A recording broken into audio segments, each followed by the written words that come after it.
નમસ્કાર. કોંગ્રેસના ધારાસભ્ય અનિલ જોશિયારાનું નિધન થયું છે. ચેન્નઈમાં સારવાર દરમિયાન તેમનું નિધન થયું છે. કોરોના પોઝિટિવ આવ્યા બાદ ચેન્નઈમાં તેમની સારવાર ચાલી રહી હતી. 69 વર્ષીય અનિલ જોશિયારાનું કોરોનાથી નિધન થયું છે. અરવલ્લીની ભિલોડા બેઠકના કોંગ્રેસના ધારાસભ્ય હતા. પૂર્વ આરોગ્ય મંત્રી પણ તેઓ રહી ચૂક્યા છે. જોશિયારા તો એસટી બેઠક ભિલોડા ત્યાંથી તેઓ જીત્યા હતા. બેઠકથી 5 વખત ધારાસભ્ય રહ્યા છે. 1995માં પ્રથમ વખત ભાજપની ટિકિટથી એમએલએ ચૂંટાયા. 2002થી સતત કોંગ્રેસની ટિકિટથી ધારાસભ્ય ચૂંટાતા આવ્યા છે. ભિલોડાની એનઆરએ સ્કૂલથી તેઓએ શિક્ષણ લીધું હતું. ભિલોડાની સિવિલ હોસ્પિટલમાં 6 વર્ષ સુધી સેવા આપી હતી. હિંમતનગર સિવિલ હોસ્પિટલમાં પણ તેઓ સેવા આપી ચૂક્યા છે. અરવલ્લીના ત્યાંના લોકોના પ્રશ્નો ઉઠાવવા હોય કે પછી સ્વાસ્થ્યને લગતી કોઈ પણ બાબત હોય, હંમેશા તેઓ લોકોનો અવાજ બનતા આવ્યા છે. અનિલ જોશિયારાનો પાર્થિવ દેહ આજે સાંજે વતન આવશે અને 6:30 વાગે એરપોર્ટથી વતન લવાશે. મૃતદેહ ભિલોડાના ચુનાખણ ખાતે અંતિમવિધિ થશે. આવતીકાલે 12 વાગે અંતિમવિધિ કરવામાં આવશે. કોંગ્રેસના ધારાસભ્ય અનિલ જોશિયારાનું નિધન. અરવલ્લીમાં આવતીકાલે ભિલોડા બંધનું પણ એલાન છે. ભિલોડા બજાર એસોસિએશન દ્વારા આ ખાસ નિર્ણય લેવામાં આવ્યો છે.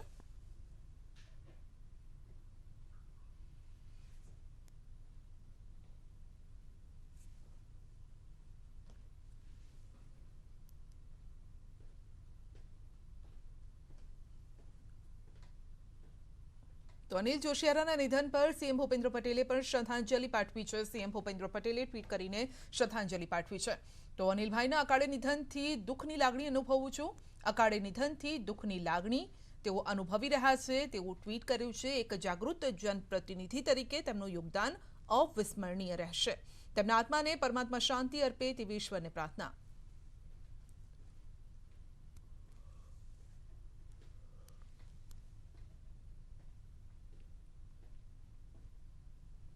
વિધાનસભાના એક જાગૃત ધારાસભ્ય, અભ્યાસુ ધારાસભ્ય, આજે એક જે સમાચાર, દુઃખદ સમાચાર મળ્યા છે કે એમનું નિધન થયું છે. આજે ગુજરાતને ના પૂરાય એવી મોટી ખોટ થઈ છે. કેમ કે અનિલભાઈ જોશિયારા વર્ષોથી ગુજરાત વિધાનસભાની અંદર કોંગ્રેસ પક્ષ તરફથી, આદિવાસી સમાજ તરફથી સમગ્ર ગુજરાતનું પ્રતિનિધિત્વ કરતા હતા. કર્મઠ, નિષ્ઠાવાન અને એમના અવસાનથી સમગ્ર ગુજરાતે એક સારો અને સાચો સમાજ સેવક ગુમાવ્યો છે. એની કોંગ્રેસ પક્ષને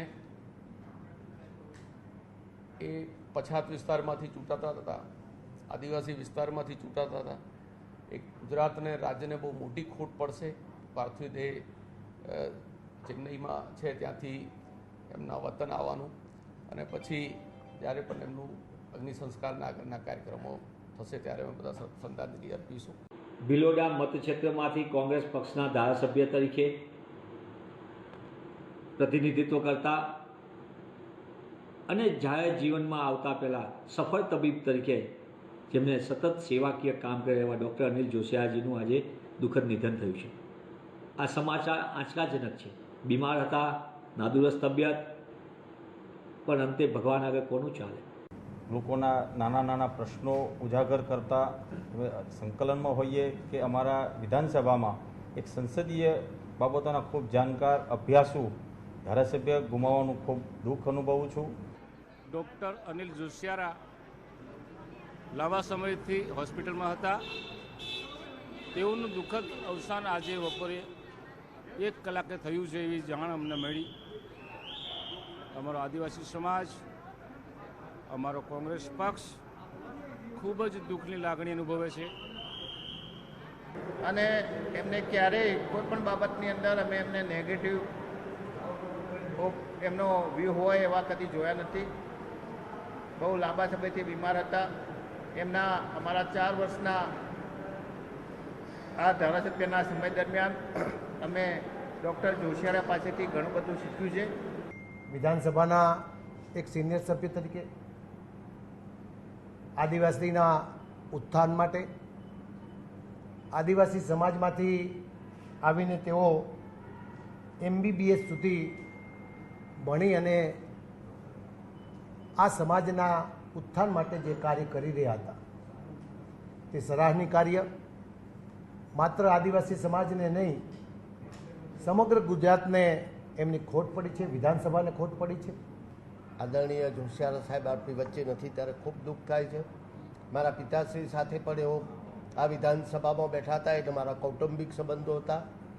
ભગવાન એમના આત્માને શાંતિ આપે.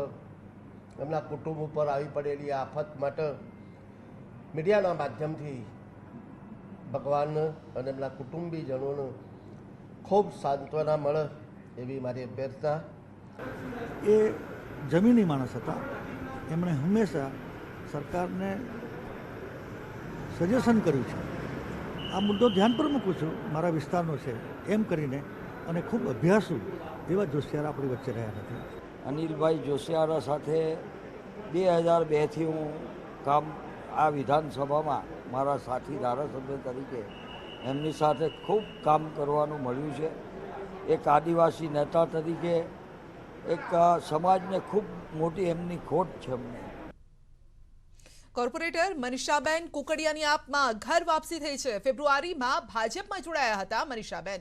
આપ પ્રદેશ પ્રમુખ ગોપાલ ઇટાલિયાની ઉપસ્થિતિમાં મનીષાબેનની ઘર વાપસી થઈ છે. વોર્ડ નંબર 5ના કોર્પોરેટર છે મનીષાબેન અને તેમના પતિ જગદીશ કુકડિયાની પણ આપમાં ઘર વાપસી થઈ છે.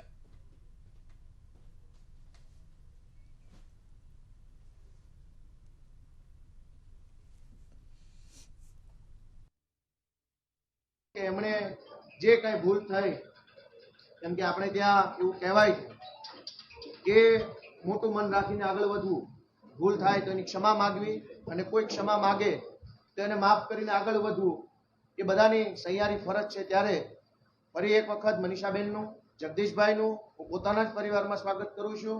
ખૂબ ખૂબ એમનો આભાર માનું છું કે એમણે ફરી એક વખત આમ આદમી પાર્ટી સાથે જોડાય અને મક્કમતાથી કામ કરવાનો નિર્ણય કર્યો છે. અમે નિર્ણય લીધો છે અને મક્કમ લીધો છે, જીવના જોખમે લીધો છે ને જે થવું હોય તે થાય વિચાર વગરનો લીધો છે. પરિવાર વગેરે. આજે અહીંયા હું આવ્યો છું, મારા ઘરના સભ્યોને પણ ખબર નથી કે આ રીતે મેં કે આવી મૂંઝાઈને આવી રીતે એટેક આવે, દર્દ આવે, આવા કોઈ સહન કરવાનું થતું નથી. આપણે કોઈના ગુલામ નથી. આપણે રાજીનામું નથી આપવું, પણ આપણે પોતાની જગ્યા ઉપર જઈ અને આપણે સાબિત કરી બતાવવું છે કે આ તાનાશાહની સામે કેવી રીતે લડી શકાય. तरह तरह के प्रलोभन कहें या फिर तरह तरह का डर कह सकते हैं. हमारे बहुत सारे कॉरपोरेटर के ऊपर एफआईआर दर्ज कर रखी है, फर्जी एफआईआर दर्ज कर रखी है. रोजाना इनको अरेस्ट करने की धमकियां दी जाती है. तो ये लोग, जितने भी लोग जीत कर आए हैं, ये नॉन पॉलिटिकल लोग हैं. इनके किसी के परिवार का बैकग्राउंड आप चेक करेंगे तो शायद इनके परिवार में किसी ने सरपंच का इलेक्शन भी नहीं लड़ा. तो ये गैर राजनीतिक घरानों से आए. इन्होंने पहली बार चुनाव लड़ा और इनको जीत मिली और सूरत के लोगों ने चमत्कार किया. भारतीय जनता पार्टी उस जीत को पचा नहीं पा रही थी. ટેટ પાસ ઉમેદવારોએ માંગણીઓને લઈને ગાંધીનગરમાં ધરણા કર્યા છે. ગાંધીનગરમાં 100થી પણ વધુ ઉમેદવારો ધરણા પર ઉતર્યા. વિદ્યા સહાયકની ભરતીમાં જગ્યા વધારવા માટે ઉમેદવારોએ માંગ કરી છે. 18,000 જગ્યા પર ભરતી કરવા માંગ કરી છે.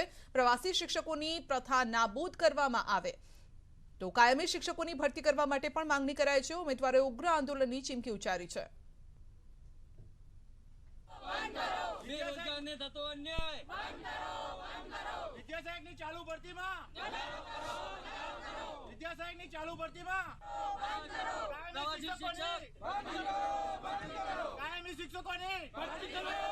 સરકાર અમારી જે વિદ્યા સહાયકોની જે ભરતી છે એમાં જગ્યા વધારો કરતી નથી. બીજું કે અમે 1,80,000 જેટલા ટેટ ઉમેદવાર પાસ છીએ અને છતાં પણ જે સરકારે છે એ 2019ની જે જૂની ભરતી હતી 3300, એ 3300 ભરતી જ અમને આપી છે. આમ 5 વર્ષની કેલેન્ડર મુજબ અમારી 1થી 5ની 6,500 જેવી જગ્યા થાય છે અને 6થી 8ની 6,000 જેટલી જગ્યા થાય. આમ કરીને કુલ 12,500 જેટલી જગ્યા થાય છે. 3300ની જ ભરતી આપી છે તો અમારી ખાલી એટલી જ માંગ છે કે 12,500થી પણ વધારે ભરતી કરવામાં આવે અને જે પ્રવાસી શિક્ષકોનો એ લોકોએ મુદ્દો મૂક્યો છે એને ઓછી કરી અને જે 3300ની આપી છે એના કરતાં વધારે અમારે 12,000થી 500 વધારેની જગ્યા જોઈએ છે. અને વાત કરીશું ગરમ ગુજરાતની.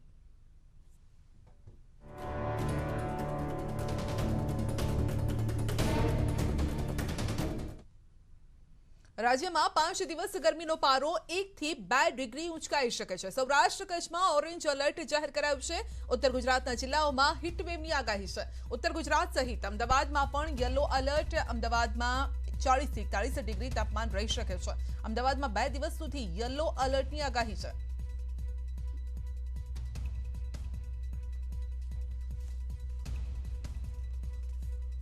टेम्परेचर में राइज रहेगा, मतलब नो लार्ज चेंज रहेगा। 1-8 डिग्री बढ़ सकता है, 1 से 2 डिग्री तक टेम्परेचर बढ़ने का संभावना है, लेकिन वो बढ़ने पर हीट वेव होने का संभावना है। अभी पूरे सौराष्ट्र कच्छ में heat wave to severe heat wave चल रहा है।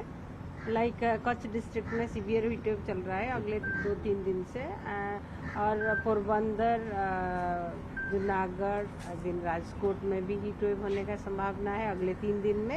नॉर्दर्न पार्ट ऑफ गुजरात जैसे बनासकांठा, साबरकांठा, पाटन, इवन कल परसों अहमदाबाद में भी हीट वेव होने का संभावना है, और अहमदाबाद में भी टेम्परेचर 40-41 डिग्री सेल्सियस तक जाने का संभावना है।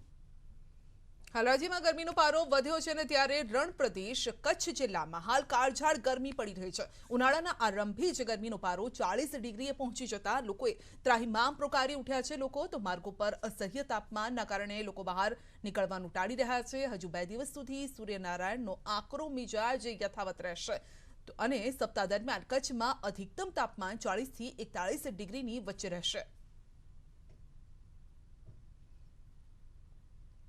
ની શરૂઆત જ થઈ છે અને ગરમી 40 ડિગ્રી ઉપર પહોંચી ગઈ છે।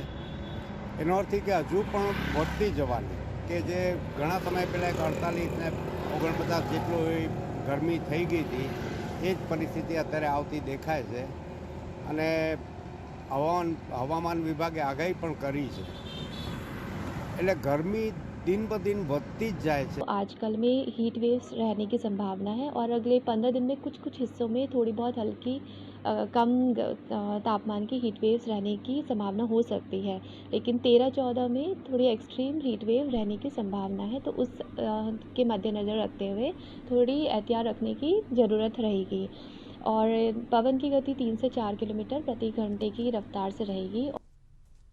बुलेटिन में आगे बढ़ीशुं नानकड़ा ब्रेक बाद।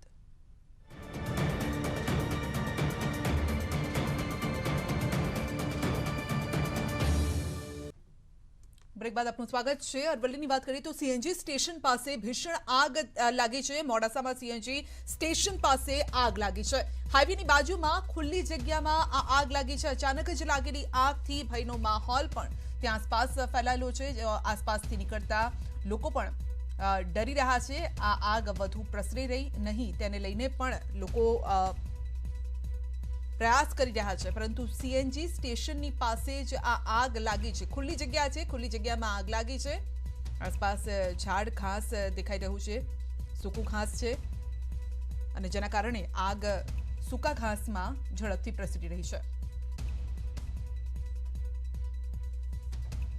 જો કે આગ કયા કારણસર લાગી તે કારણ હજુ સામે નથી આવ્યું।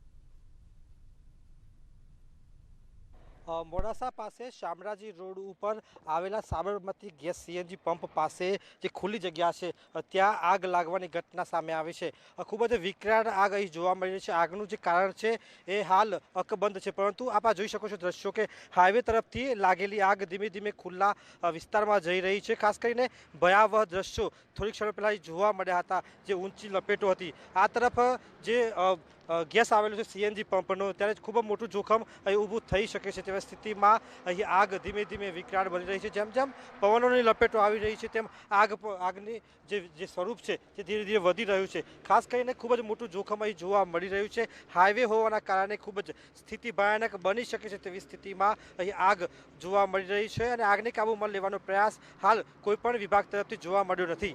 હાર્દિક પટેલ, ન્યૂઝ 18 ગુજરાતી, અરવલ્લી। યુથ કોંગ્રેસના કાર્યકરોને દંડાવાળી કરવા વિપક્ષ નેતાની હાકલ। તાલીમ શિબિરમાં સુખરામ રાઠવાએ યુવાનોને ઉશ્કેર્યા છે। રાઠવાએ કહ્યું છે કે રાહુલ ગાંધીના શક્તિ પ્રોજેક્ટનું સ્વપ્ન પૂરું કરવા માટે યુવાનોને કહ્યું છે। રાઠવાએ કહ્યું છે કે ચૂંટણી સમયે દાદાગીરી, બૂથ કેપ્ચરિંગની ઘટનાઓ થાય છે। બાહુબલી ઉમેદવારો કોંગ્રેસ કાર્યકરોને ભગાડતા હોય છે અને આવી જગ્યાએ દંડાવાળી કરવાની જરૂર છે। યુવાનોને આવી પરિસ્થિતિ માટે તૈયાર કરવા પડે। ગાંધીનગરમાં મહુડીમાં ચાલી રહી છે યુથ કોંગ્રેસની પ્રશિક્ષણ શિબિર અને તેમાં તેમણે આ નિવેદન આપ્યું છે।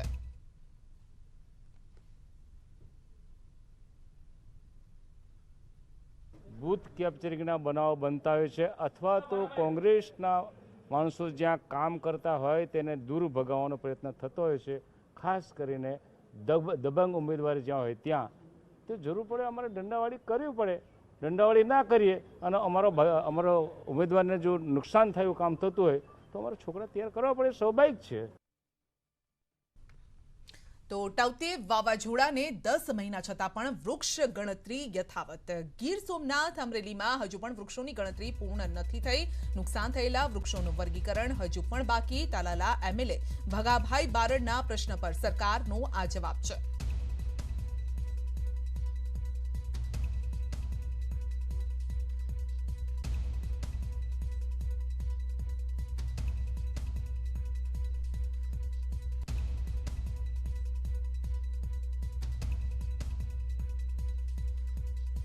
તો રાજ્યમાં 2 વર્ષમાં સિંહોની વસ્તીમાં વધારો, ગૃહમાં પૂછાયેલા પ્રશ્ન પર સરકાર વતી અપાયો છે જવાબ. 31 ડિસેમ્બર 2021ની સ્થિતિએ સિંહની સંખ્યા 674.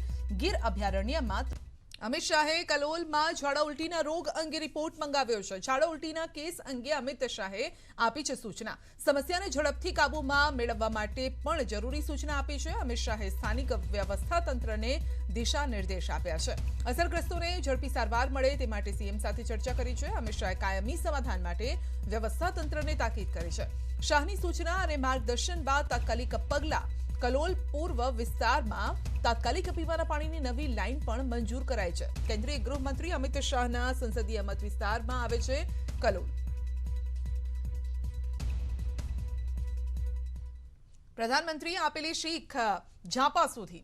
રાજકોટમાં જિલ્લા પંચાયતની સંકલન સમિતિની બેઠકમાં મહિલા સદસ્યોને બદલે તેમના પતિ હાજર થયા. ચૂંટાયેલા મહિલા સદસ્યોના પતિને વહીવટ ન કરવાની પીએમની ટકોરનો જિલ્લા પંચાયતમાં ઉલાળ્યો જોવા મળ્યો છે. જિલ્લા પંચાયતની ભાજપની સંકલનની બેઠકમાં 13 મહિલા સભ્યો પૈકી માત્ર 3 મહિલાઓ હાજર રહી, જ્યારે કે બાકીના 10 સદસ્યોના પતિ સંકલનમાં હાજર રહ્યા હતા. જે ચૂંટાયેલા છે તેઓ હાજર રહ્યા નથી. દક્ષા રાદડિયાના બદલે પતિ પરેશ રાદડિયા હાજર હતા. સુમિતા ચાવડાના બદલે તેમના પતિ રાજેશ ચાવડા હાજર હતા. અલ્પા તોગડિયાના બદલે પતિ મુકેશ તોગડિયા સહિત અનેક સદસ્યોના પતિ હાજર રહ્યા. જિલ્લા પંચાયત પ્રમુખ ભૂપત બોદર અને જિલ્લા પંચાયતના સભ્યો વચ્ચે સંકલનનો અભાવ જોવા મળતા જિલ્લા ભાજપ પ્રમુખ મનસુખ ખાચરિયા દ્વારા સંકલનની બેઠક બોલાવી હતી.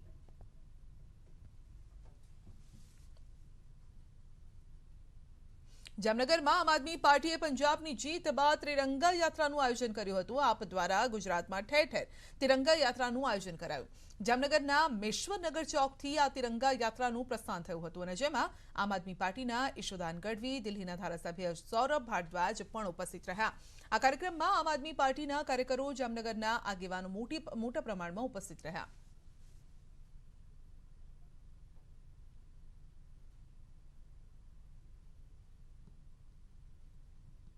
ગુજરાતમાં અમે અત્યારે ગતરોજ 2 દિવસથી 22 જિલ્લાઓમાં તિરંગા યાત્રા પૂરી કરી છે.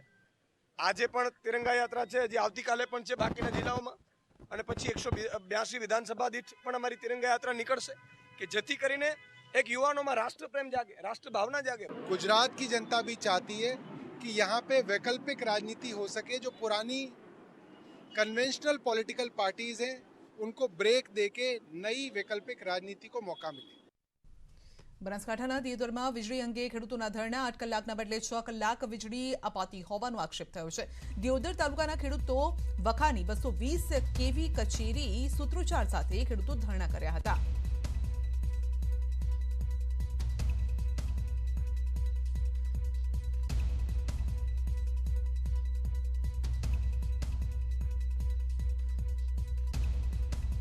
આ તરફ સાબરકાંઠામાં પણ અનિયમિત વીજળીથી ખેડૂતો પરેશાન છે. વીજળીની માંગ સાથે ખેડૂતોના વીજ કચેરીએ ધરણા છે. ખેડૂતોના વીજ કંપનીની નીતિ સામે ભારે રોષ છે.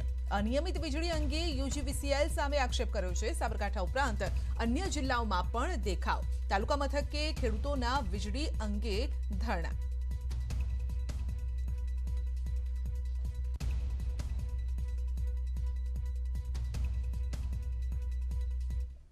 બનાસકાંઠામાં ખેડૂતોની પાણી મામલે આંદોલનની ચીમકી છે. કોંગ્રેસના પૂર્વ એમએલએ જોઈતાભાઈ પટેલની ચીમકી છે. આંદોલન થાય તે પહેલા સરકાર જાગે. જોઈતાભાઈનું કહેવું છે, બનાસકાંઠાના ખેડૂતોના પાણીના પ્રશ્નનો ઉકેલ લાવો. ખેડૂતોનું પાણી છીનવ્યું એ ખેડૂતોની હત્યા કરવા બરાબર છે. ખેડૂતોના પાણીના પ્રશ્ને ધરણા અને આંદોલનની ચીમકી આપી છે. અમે વિધાનસભાની અંદર હતા એ વખતે રાડો પાડી બોલ્યા કે બનાસકાંઠા જિલ્લાનો તમે પાણીની વ્યવસ્થા કરો, છતાં પણ એમને બહેરા કાને અવાજ અથડાતો નથી. લોકો જાગૃત થઈ અને હવે આ બાબતે ન કરે તો ધરણા કરવા કે ઉપવાસ કરવા કે તીવ્ર આંદોલનો કરવા એ માર્ગે જાય એના પહેલાં સરકાર વહેલી તકે જાગે અને જાગીને બનાસકાંઠા જિલ્લાના ખેડૂતોનો પ્રશ્ન હલ કરે.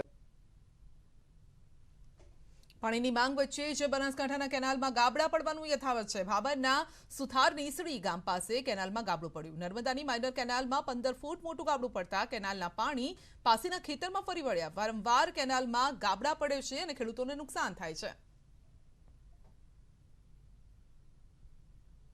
કથાકાર મોરારી બાપુનું યુક્રેન રશિયા યુદ્ધ મામલે નિવેદન છે. આ યુદ્ધ શાંત થાય માટે ભગવાનને પ્રાર્થના કરીશ.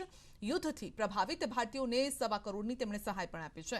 વ્યાસપીઠ કેવળ વચનાત્મક ન બની રહે પરંતુ રચનાત્મક બને તેવું તેમનું કહેવું છે. યુક્રેનમાં તૂટી પડેલા ઘર રામ મંદિર જ છે અને એને ઊભા કરવા આદાન અપાયું છે.